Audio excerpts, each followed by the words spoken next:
You really do need to advocate for yourself in the healthcare system. And I think as a caregiver for my husband, there's the tendency to go into the doctor and think, well, the doctor's the expert, right? So I'm going to defer my opinion to him or her. And that was a mistake that I made early on, because they don't spend as much time with yourself or the person you're caring for as you do. And so you might not be an expert in medicine, but you are an expert in you, and you are an expert in your spouse or whoever you're caring for, and you know when something's wrong. And so if the answer doesn't make sense, then you should keep digging deeper and you should ask questions.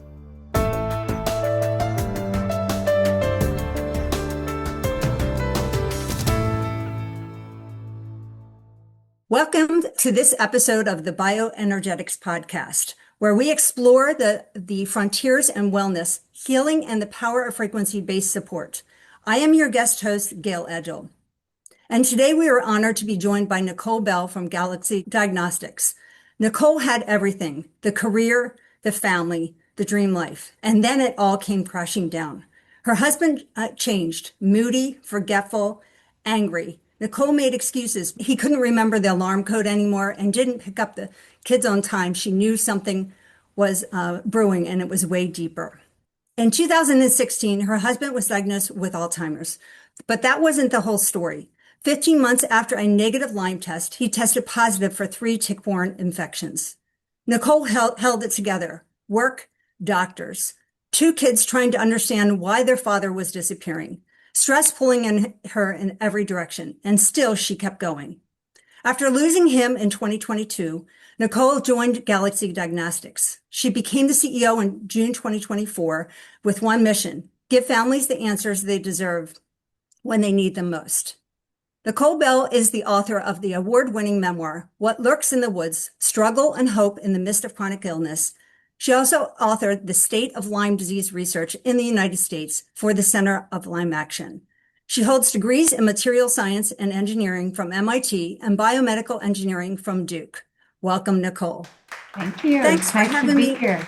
It's great to have you on the show. I mean, when I read your book, my heart went out to you. I mean, I can't even explain. We've all had our own hardships in our life, but I think when you walk through it, and it's just a different story, but it is hard. Can you tell us a little bit more about that personal story of yours? Yeah. So it was my husband and my family's journey. And, he was a brilliant individual. So we're both engineers. He was electrical engineer, computer scientist, always, an entrepreneur, an executive, very high functioning individual. And he had made the decision to really step back. He was older than I was. And so he made the decision to kind of step back and support me and be Mr. Mom, and that so that I could have my career. But then he just started being, moody and depressed and irritable. And I was like, okay, maybe it's time for you to go back to work, right? Like, this clearly isn't working. But then I also realized that things just weren't fitting in place. Like, he started forgetting things. Like, as you mentioned, he forgot the 4-digit code for our house alarm system. He would forget the time to pick up the kids. He would forget basic things around the house. And that was when I realized something deeper was wrong. And we went to the doctor, and a lot of people don't think about Lyme disease right away, right? It takes them years to even consider it. But it was one of the first things that I thought of, just because I started Googling, brain fog and confusion and cognitive issues, and Lyme came up, and it made sense because he was a hunter. He was always in the woods. He'd had multiple tick exposures. He'd lived in several endemic areas. And so at the first doctor's appointment, I had him tested, and he tested negative. And then because everything else on his, pretty extensive lab work came back, quote unquote normal, they referred us to a neurologist because all of his issues were, brain related, mood disorders, cognitive issues, brain fog, et cetera. And that's when he got the diagnosis of early onset Alzheimer's disease. And to make matters even worse, when they did the PET scan, to give us that diagnosis. Not only did they say he had Alzheimer's, but they said he was in the late stages of Alzheimer's. And so I was still trying to figure out what was going on. I was frankly trying to convince him that something was wrong, right? And then all of a sudden they're telling me that he's in the late stages of cognitive decline and, come back in 6 months and we'll track his progress, right? Or decline. And so it was really devastating. And I'm an engineer and I like root causes, and none of it made sense because I had him genetically tested for Alzheimer's and he tested negative. He had no comorbidities, no issues that would describe his symptoms. But I kept going from neurologist to neurologist and they kept just, no, Alzheimer's, maybe try some drugs that may or may not help. And we eventually revisited tick-borne illness because my brother, actually, my sister-in-law, was finally diagnosed after years of her own health struggles. And my brother's a doctor and he started researching and he kind of convinced me to get reevaluate. And at that point, we figured out that not only did he have Lyme, but he also had 2 co-infections, specifically Bartonella and Babesia. But to make a long story short, we had wasted a lot of time. That was 15 months after that first doctor's appointment and then shortly after that first visit, they told us he was in late stage Alzheimer's. And so he, in some ways, responded well to treatment, but in the cognitive piece really just never recovered. And he ended up declining into his dementia and went into a resident care facility in 2019 and then ended up passing away in 2022. And so it was one of those life-changing events you can't walk away from and just go back to what you were doing. And it's really put me on a mission to share our story, right? So that other people realize Lyme is so much more than a rash and a fever, right? It's also a space where you really need to be deliberate and careful about the testing that you're relying upon and providing better answers for patients so that they can get those answers.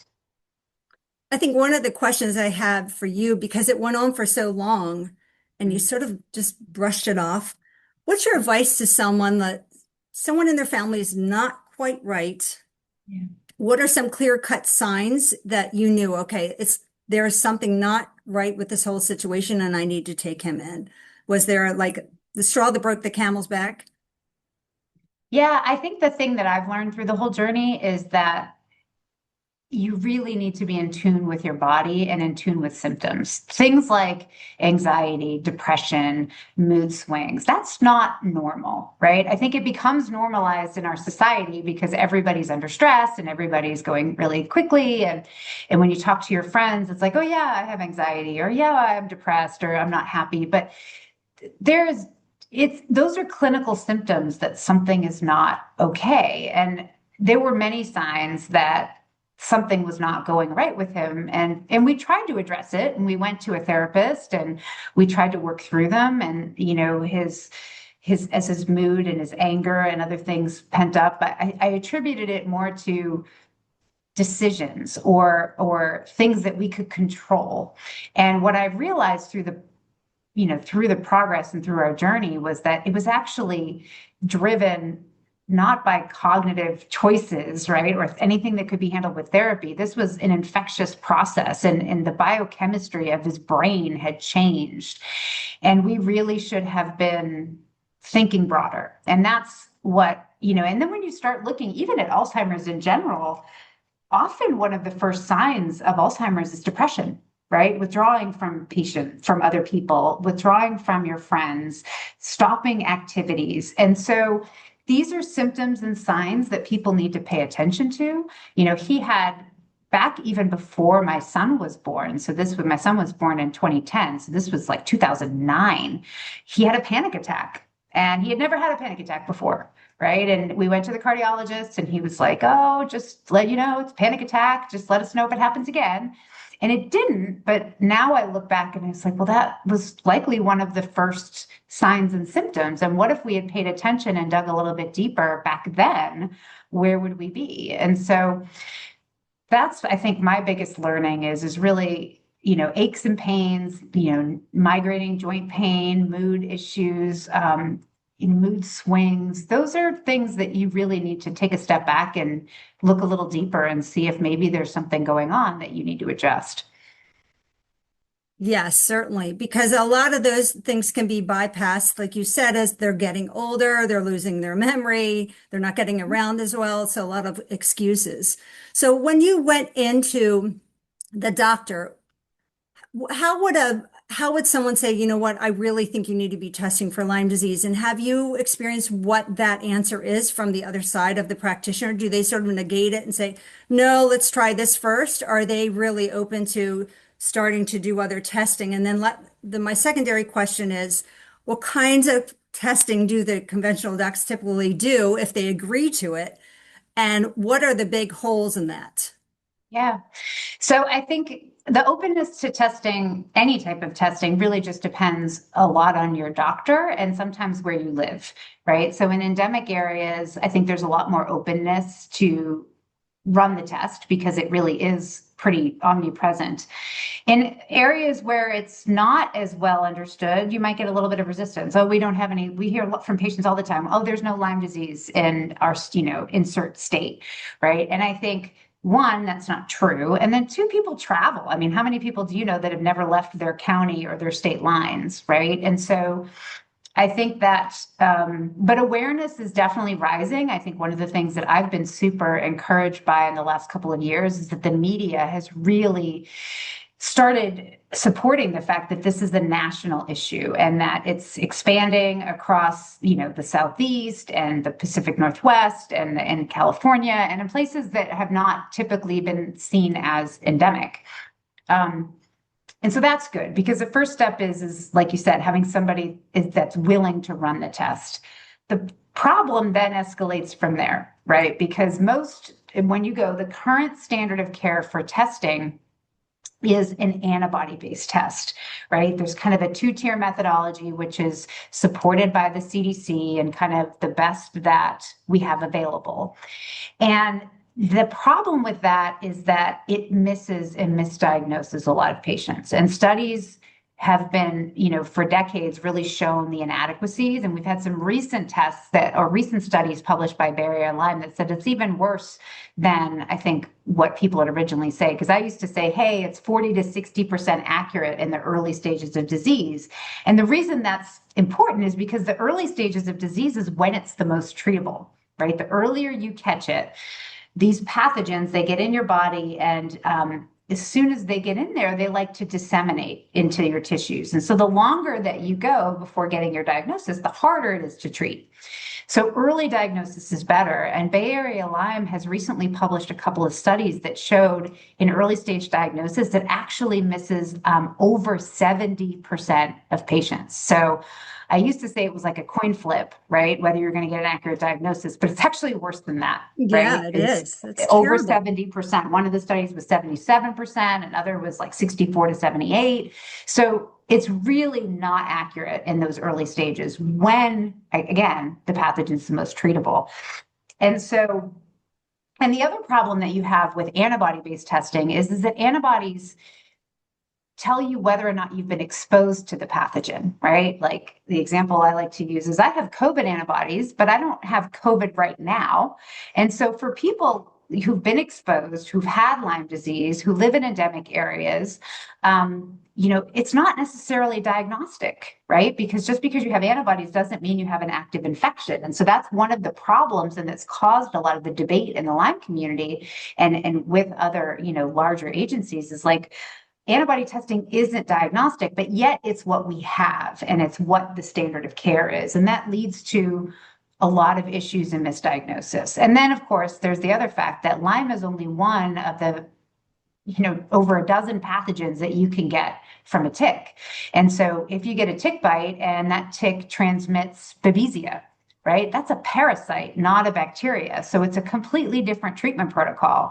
And the more that we start testing for these other pathogens like Babesia, we're finding it's way more common than people realize. And so, one of the reasons that I got bit by a tick, I got treated with doxycycline, but I'm still sick. Well, one of the reasons for that might be that you have a different pathogen that doxycycline doesn't effectively treat. And so there's a lot of gaps and holes in our current medical system. And so when you go to the doctor, that's going to be most likely what the doctor orders for you, particularly if you're going to a primary care practitioner. That's this current standard of care. And so people need to be aware of that a negative test doesn't necessarily mean that you're not infected. One of the questions I had for you is the longer that they have Lyme disease, do these traditional tests actually, is it more likely for them to show positive for having a tick-borne illness, or that's not necessarily true either the longer that they have it? So antibodies, I mean, that antibodies are developed by your immune system as exposure to the pathogen, right? What their purpose in the whole scheme of things is they tack on to the pathogen and label them for the immune system for destruction. And so one of the reasons it's not good for early stage disease is, at least, some of the antibodies, IgM antibodies, come first, and those are quicker, but they're also not super specific. So there's a lot of cross reactivity. So just because you test positive for IgM for Lyme, it could actually be cross reacting with another pathogen. And so that's one of the challenges with IgM. IgG is more specific, right? The immune system kind of dials in and says, okay, this is a better, more specific antibody for this pathogen. But those take 4 to 6 weeks to peak. And actually, there's been research that shows that in Lyme, that the spirochete, the bacteria causing Lyme disease, actually manipulates the immune system and actually can shift that time period even longer. But in general, yes, your ability to produce antibodies is going to go up, and it's going to be more accurate over time. But there's also data that shows, in both animals and humans, that some people, just for reasons we don't fully understand, don't develop an antibody response, right? And even at the time points you would expect them. And then you also have people like my husband, where if you've been chronically ill, I think my husband had some of these pathogens on board for probably about a decade. Like I said, 2009, we were getting first signs and symptoms that something was wrong. It wasn't bad enough that we really started digging in. And so if you have these pathogens on board for years, right, your immune system can become fatigued. And as a result, your overall immune system might not be pumping out the level of antibodies that it should, because it's been dealing with this infection for a long time. So now, looking back at my husband's case, he tested negative with the Western blot and the standard test. But if you also look at his labs from that time period, looking at his total IgG levels, like all antibodies across the body, they were suppressed. So his immune system wasn't working properly because he had been chronically ill. And so therefore, it's not an accurate measure. And then honestly, you go to the doctor, if you've got arthritis or some other inflammation, they may put you on immune suppressants, which make that matter worse, so that you're not actively developing an antibody response. And then, as I mentioned earlier, there's even the other factor of, well, some people do have antibodies, but maybe the pathogen's not there anymore. And so antibody testing is a useful tool, but what it's telling you is that your immune system has been exposed, and then it doesn't work properly, particularly for some of these stealthy pathogens that actively manipulate the immune system. And so it's not a foolproof measure of what's going on in the body. And so that's some of the challenges that you're dealing with. So the answer is yes, it gets better. It's not as bad as the 77%, but it still misses a significant percentage of patients. And we don't really know what that number is, because it's hard to diagnose when you don't have those tools. And something that comes up for me is, like you said, people are coming in there saying, okay, I got achy joints, I'm fatigued, I'm not sleeping well. These are common symptoms of multitude of things, right? People are stressed, like you were dealing with your husband. How can a family member, or if it's someone that's dealing with it themselves, be an advocate for themselves when going into these practices, saying like, listen, something is off? And really, one of the things that comes to mind is, I always hate when people just believe one doctor and say, okay, yep, that's it. But really going to a different doctor and saying, okay, I want to get a second opinion about this. But what are your suggestions for that? I mean, you really do need to advocate for yourself in the healthcare system that we have. And it's unfortunate. And I think as a caregiver for my husband, there's the tendency to go into the doctor and think, well, the doctor's the expert, right? So I'm going to defer my opinion to him or her.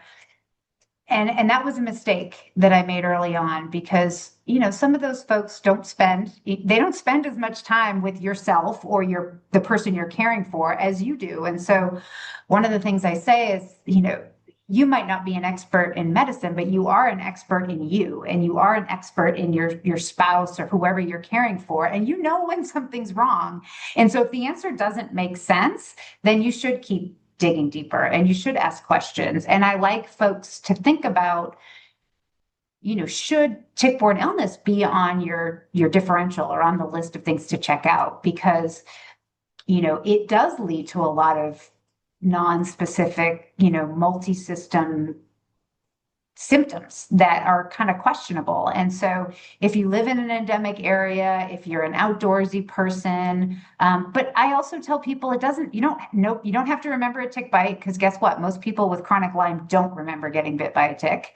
And then also I remind people that it's not just ticks, right? One of the pathogens that we study is Bartonella, and the primary vector for that is fleas and lice. And so there's just as many flea and lice infestations as there are tick bites every year. So there's 30 million tick bites every year. There's 20 to 40 million flea and lice infestations. And so, my daughter had lice in kindergarten. A lot of people have flea infestations. That's an exposure. And a lot of people don't think of it that way because, it's again kind of normalized, but it is something that we've seen many times trigger the onset of these diseases. There's a new word for wellness, Nikki. Nikki is your personal wellness companion, a sleek wearable device that lets you choose from a variety of programs to match your day. With a simple tap on the Nikki screen, you can explore wellness programs created for different moments and lifestyles. Need a lift? Select energy. Looking to unwind? Tap stress and anxiety. Want to feel more at ease? Choose pain. Heading out on a trip? Try travel to help you feel ready for new adventures. From busy mornings to quiet evenings, Nikki puts a variety of wellness experiences right at your fingertips and on your wrist. Life moves fast. Nikki moves with you. It's a portable way to bring wellness technology into your everyday routine, wherever life takes you. Your day, your choice, your wellness program. Nikki Wellness Technology. Delivering frequency-enhanced health.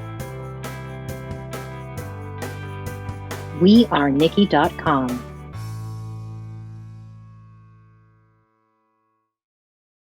Another question that's coming up for me, because I lived in Pennsylvania a long time, so I was in that area of Lyme disease, is how often mold sort of goes hand in hand with Lyme, sort of the symptoms crossing over. So how do people differentiate those two kinds of things, those two diagnoses? Yeah, that's where accurate testing really comes in and trying to look. I think, again, some people, when they get exposed to these pathogens, have a very acute reaction and get the fever and get the rash and get, debilitating symptoms. But what we're learning over time and with the research is that some people don't. And that can lead to these kind of, maybe there's a little bit of something, but it just feels like the flu, or maybe I feel like, oh, I'm tired, I'm going to go lie down. You don't think, oh, I just contracted a tick-borne infection, right? That just, a lot of times you don't feel yourself and you take a day off and then all of a sudden you feel better. And that happens quite a bit, but then you get these slow smoldering symptoms that occur over time, sometimes months after or years after those preliminary issues. And because of that, and because these pathogens, your immune system can keep them at bay, right? I think, again, my husband had these pathogens on board for a long time and he was mostly fine. But then, over time or with additional infections, maybe you do live in a moldy house. Maybe you get a trauma. Maybe you go through a hormonal shift. Maybe you go through a stressful period in your life. All of a sudden, those things flare. And there's a lot of symptom overlap. And so to me, how do you untangle it? You need good testing, right? You need to figure out what's going on. And that's one of the reasons at Galaxy that we focus on direct detection, because again, all the complexities I've already talked about the immune system, that's a hard nest to unravel. But direct detection, which is what we do across all other infectious disease, right? If I want to know if I have COVID, I don't get a COVID antibody test. I get a PCR or an antigen test. And that just hasn't existed in the tick-borne illness space because it's hard, because these are stealthy pathogens, and because this is, they actively evade the immune system. It's hard to get that direct test. That the traditional technologies that are out there just aren't sensitive enough. And so you can run a PCR, but it's always going to come back negative, even if the pathogen is there. And that's what attracted me on the other side of my journey to Galaxy, because the research that they had done with their university partners and some of the founders of the company had said, okay, let's solve that problem. How can we figure out how to make the testing more sensitive? And how can we do the right type of testing to make sure that we can get an accurate direct detection result? Because that's the key thing is what pathogens are on board. Because as I said, the treatment for Borrelia, the bacteria causing Lyme, is different from the treatment for Bartonella, which is different from the treatment for Babesia. And so if you don't know what you're fighting, it's going to be really difficult to win. And you're going to stay in that chronic symptom loop. And so how do they ask a doctor, say they go in, they're agreeing to do the traditional testing, and they are saying, you know what, I've heard that these tests are not accurate. How do they go about approaching getting their doctor to do a Galaxy test?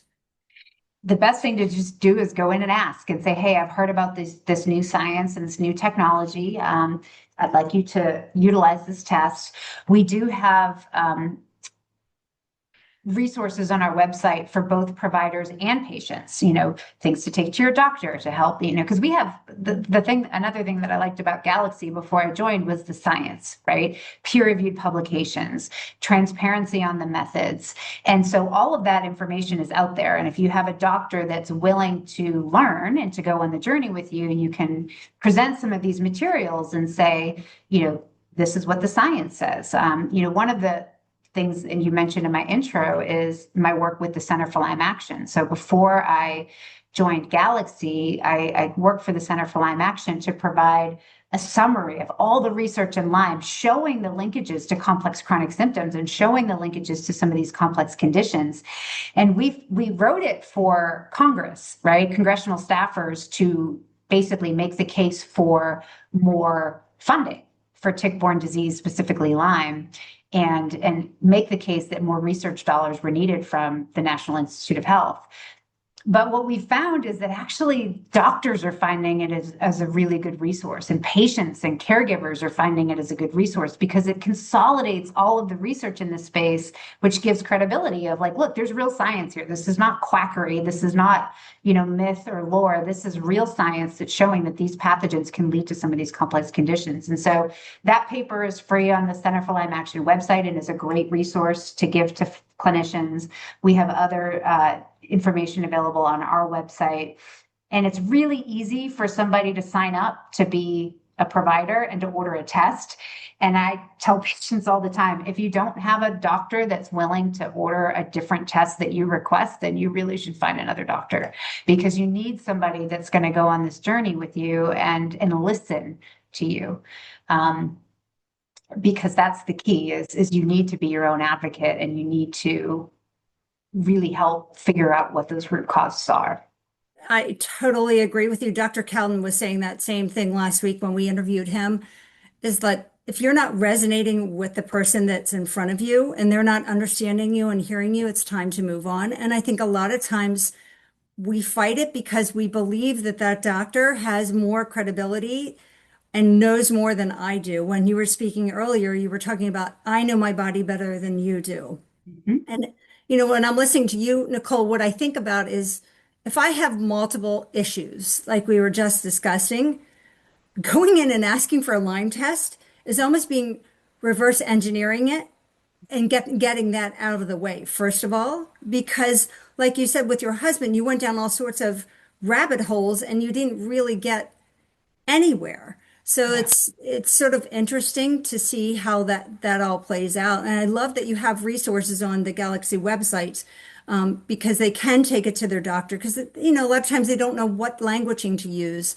What does exactly the test do? How is it different?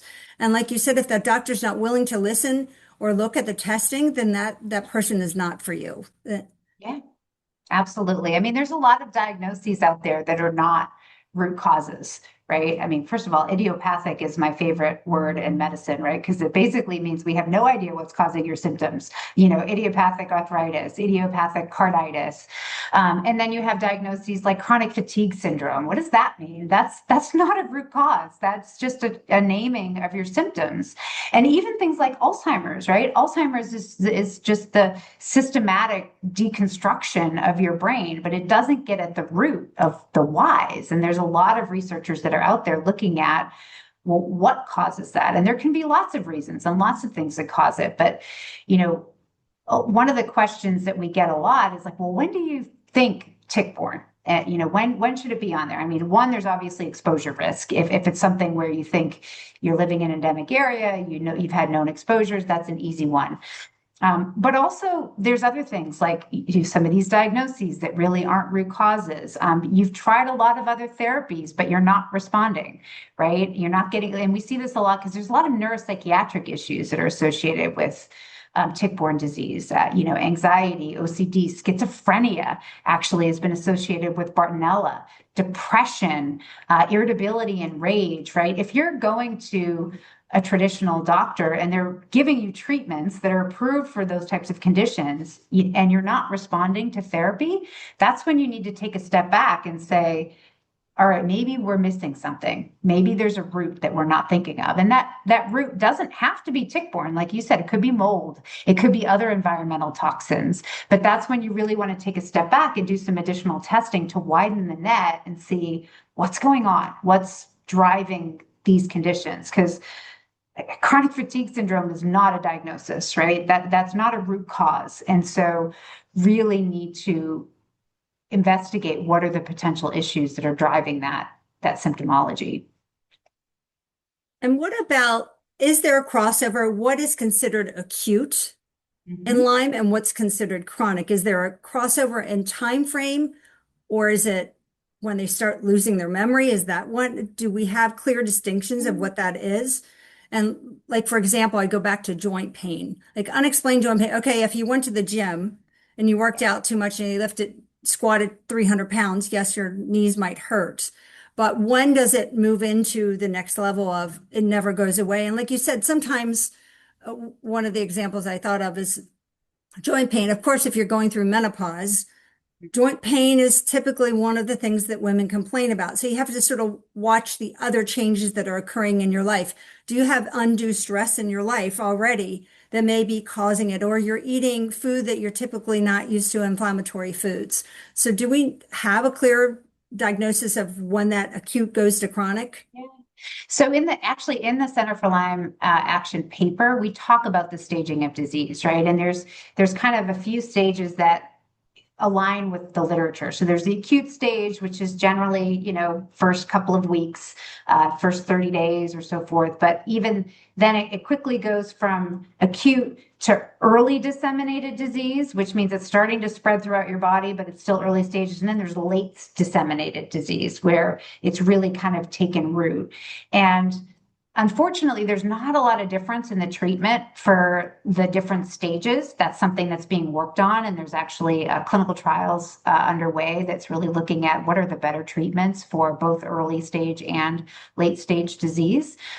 But a lot of that science is still unfolding with, placebo-controlled, blinded studies and so forth. And so absolutely. And if you think about acute disease, right, it starts locally wherever you've been bitten, and then it starts to disseminate and taking root. And the other thing I would say, you mentioned, hormonal transitions and menopause and other things. A lot of what we see is sometimes, again, these pathogens can be on board, but then you go through some sort of shift or some sort of immune challenge, and hormonal transitions are one of them. And actually there's some amazing research that was just published out of Johns Hopkins that showed premenopausal women have lower symptomology. They tend to have smaller rash sizes, and they also are less likely to test positive on the antibody-based testing. So basically their body is not responding as aggressively as either men or postmenopausal women, right? Postmenopausal women, there's a difference between men and all women, but the gap is even bigger when you look at premenopausal women and men. And so that's a key sign. And we've been seeing it was as soon as I saw this result published or they did a poster at a conference, I was like, this is what we've been seeing clinically, because we've had a lot of patients that have come in to their doctor saying, I feel really like I'm going through perimenopause and I'm having some hormonal issues. And then the doctor, especially if they live in endemic areas, and some of our clients, they do a history, they figure out that there's a past history of Lyme disease, and then they run our urine antigen test for Lyme, and sure enough, it pops up positive. And so, and that doesn't necessarily mean that they were just newly infected, right? This is something that was likely on board, but then all of a sudden, as they go through these hormonal transitions, their symptoms start to flare and they become more noticeable and more painful. And so I really think that, again, these are signs and symptoms, and they're things that are going on, and they're not necessarily just hormones or just menopause, right? It can cause other things to start flaring that maybe your body could have taken care of previously, but now everything's shifted and it's starting to become a problem. I know one of the questions that patients are going to be asking is this covered? Is your test covered? And if not, can they use HSA or some other form of payment? Yeah, so we do have, we don't take insurance at this point, although we are working towards that. We do provide super bills. And so it really just depends on your insurance.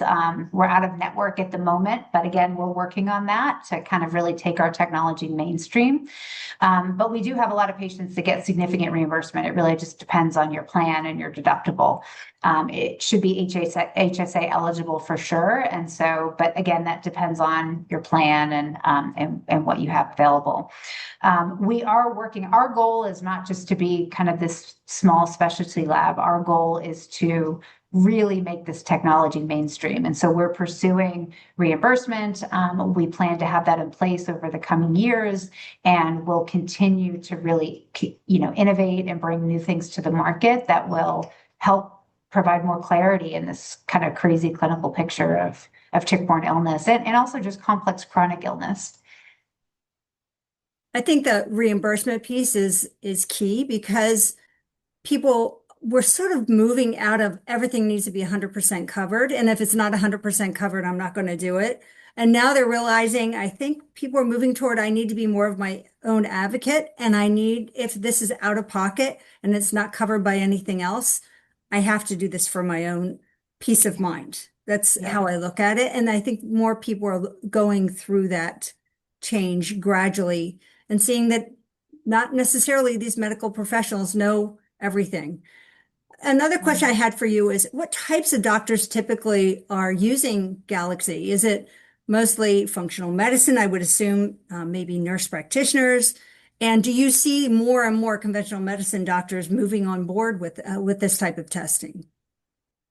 So the majority of our customers right now are really in the functional and integrative space, right? That's the group that's been the most open to new technologies in general, and has been kind of our strongest growth opportunity. And so we're dealing with mostly chronic patients. But one of the things we're moving towards is we have our Lyme test is a urine antigen test, right? So it is, instead of looking for antibodies, it's actually looking for the bacteria starts shedding its coat, right, in the body. Every time it replicates or in its immune defense, it starts kind of shedding material into the body, and those antigens or biomarkers get filtered through the kidneys and they aggregate in the bladder and they're excreted in the urine.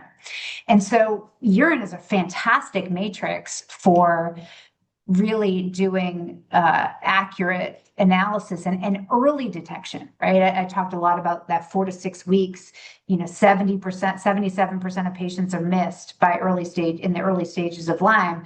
We've shown much better sensitivity in that window, within days of a tick bite. And so with that capability, we would want to move more to an acute-based setting where you're dealing with primary care practitioners. And so that's why we're taking our technology. We plan to advance it through the FDA, get it in the hands of some of the larger clinical laboratories to run the test at scale. And so that's coming. And our plan is to kind of have that ready in the 2028 timeframe. Then it would be more towards you could go to your primary care physician and get the test. But in the meantime, because I know that doesn't help people that today, right? You can still go to your doctor and ask them to run the test for you. And as I said earlier, if that provider won't order the test, then, really we can help you. We do have resources where we can connect you with folks that will help you order the test, other doctors in your area that may be able to, really help you in either a chronic disease journey or with an acute ordering scenario. I'm always thinking of the patient, like what kinds of questions are they going to be asking? And another one is, how labor intensive is the urine testing? Because I know sometimes, I'm just making this up, like with cortisols, you're doing morning and afternoon and mid-afternoon, and you got to freeze it in between. And then you hope that you can't get it there on a Saturday because it's frozen. So what is the process of that? And then what is the turnaround time to get the results? Yeah, so the process is easy. It's a single collection. It is pretty straightforward. We do overnight shipping, so it's one of those things where we don't like you to ship it on a Friday. But as we scale and as we get in the hands of larger clinical laboratories, that will become easier. The current turnaround time is about 2 weeks because, again, we're working primarily with the chronic window and we're still a small lab operating at relatively lower volumes. And so, but as we move towards more of that mainstream activity, then the turnaround times will get better. The opportunities in the ease of collection will go, I'd like to see our tests in every, on Amazon or in Walgreens or things where it's really readily accessible, but we're not quite there yet. People typically do not just the urine test. Are they doing other testing to see for other co-infections, pathogens at the same time? Do you suggest that, or do typically the practitioners suggest it? That's a great question. So we use urine for Lyme disease, but if you look at the common co-infections, we have a blood-based panel for that. So we have what's called our BBB assay, and that is for Borrelia, Bartonella, and Babesia. And Lyme is Borrelia, so that's a little confusing because you're like, well, Lyme, I always say Lyme doesn't like to be in the blood, so why are you testing for Borrelia in your blood-based panel?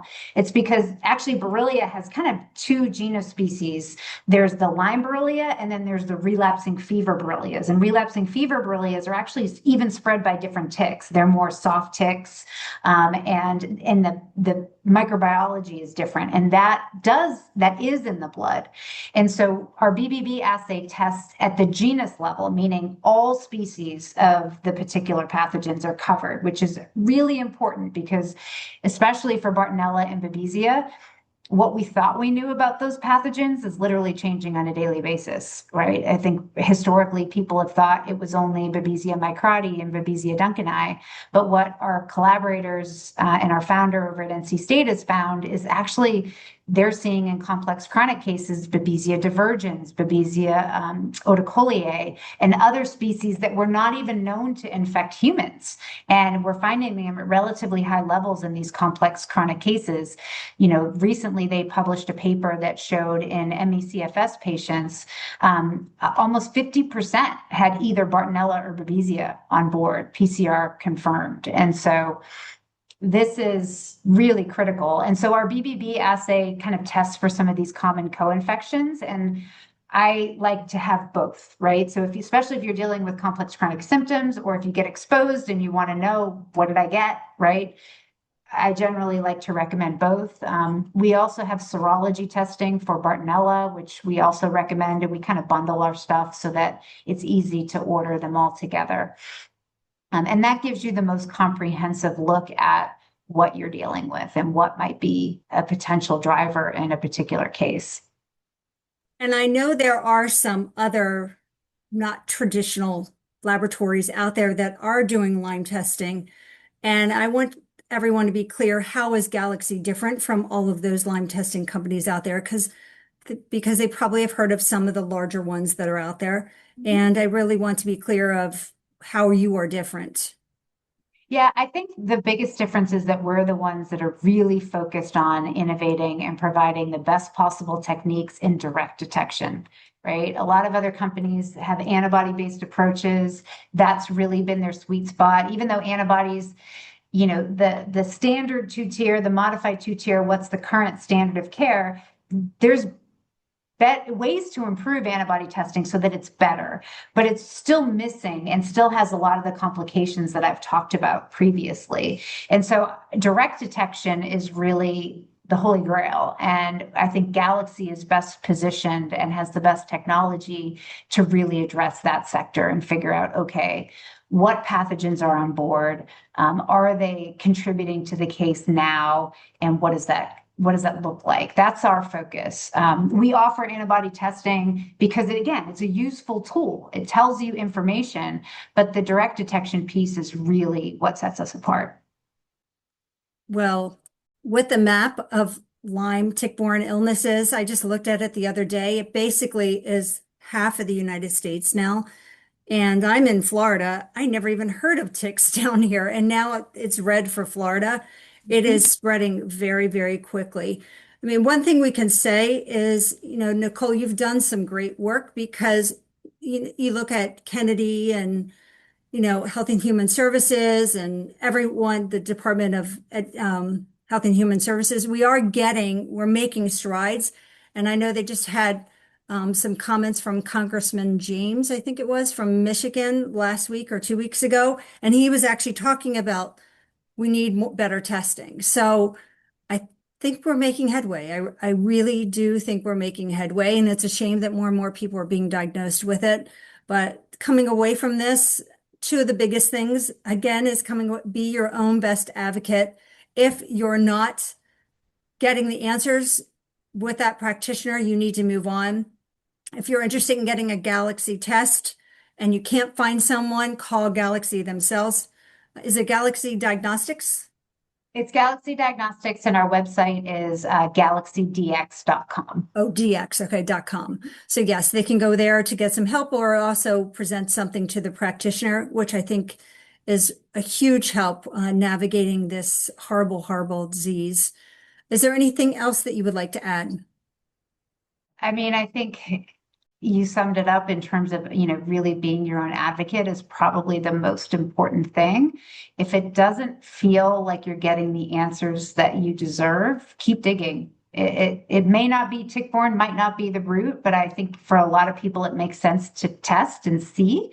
And if we can help you in any way, we're happy to do that. I think that we have a lot of empathy for the struggles that patients go through. I mean, I was there, and my kids no longer have their dad, right? It's a thief, right? These chronic illnesses are thieves of identities and of time and relationships, and it doesn't have to be that way, right? If you catch it early, if you get treatment, and even folks that have later stage disease, there are effective treatments, right? There's herbal therapies.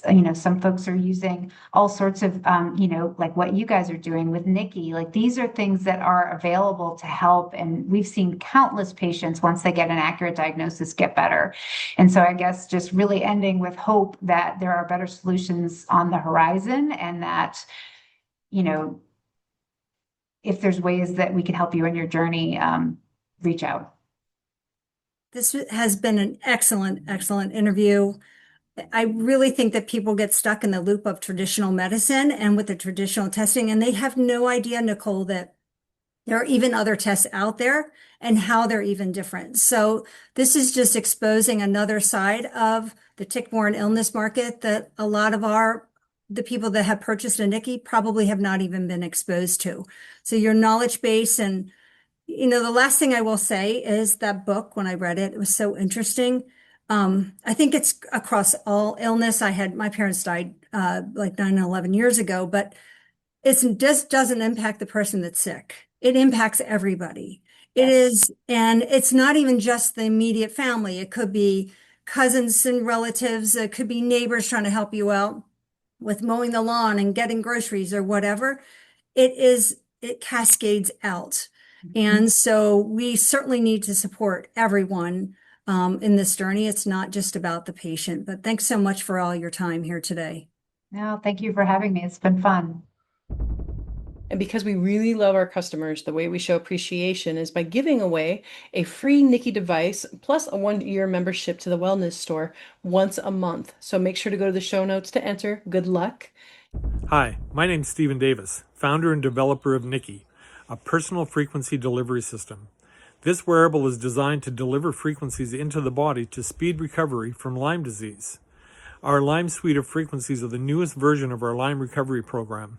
Thousands of Lyme sufferers, which include my family, use the Lyme daily to overcome Lyme disease. Today, I'm proud to announce a new suite of Lyme frequency sets that are going to be focused on co-infections. Nikki is loaded with Lyme Daily, which deals with the Lyme disease, plus 9 additional frequency sets designed to address your worst co-infection symptoms.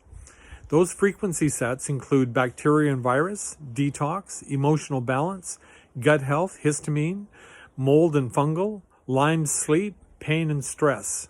And we know that those are going to be well received from people with Lyme disease. We are passionate about speeding your recovery from Lyme disease. It's a terrible disease that no one should have to live with. Once you have used your Lyme Daily, then choose from the 9 frequency sets designed to offer relief from your most persistent symptoms. The key is to stick with it.